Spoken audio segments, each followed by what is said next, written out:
कसं आहे ना, हे निवडणूक आयोगाचे तुम्ही फॉर्म भरलेच असेल किंवा भरणार असेल, तर ह्या लोकांचं असं म्हणणं आहे की 2002चे आपण पुरावे द्यायचे.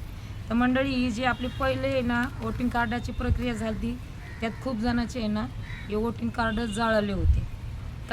काही जणांच्या यादीला नाव येत होते, काही जणांचे येत नव्हते, आणि ज्यांचे येऊनसुद्धा त्यांना वोटिंग कार्ड नसल्यामुळे वोटिंग करता येत नव्हतं.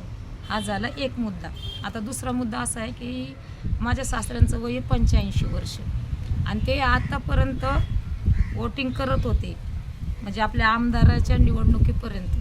पण जी आता नगरसेवकांची निवडणूक झाली ना, तर त्याच्यामध्ये आमच्या सासऱ्याचं नावच आलं नाही. बरं, हे एक होऊन, आणि दुसरं तुम्हाला सांगते की माझ्या सासूबाईंचं जे पावती आली, तर आडनाव वडिलांचं आणि नाव नवऱ्याचं.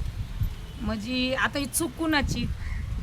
सगळ्यांसंग झाले, माझ्या पुरताच नाही, सगळ्यांसंग झाले. म्हणजे चुका त्यांच्या असणार आणि भुगतान आपण भोगायचं आहे. म्हणजे बघा, म्हणजे आपणच, आणि नाही जर आपण एक भरले फॉर्म, तर मग काय चुकते? मतदानची गरज त्यांना आहे का आपल्याला आहे? हां, जर त्यांना आपल्याला एवढं जर कशा तरी अडचणीत घालायचं असेल किंवा धरायचं असेल काय, तर मग नको नाही असे फॉर्म भरायला आपण.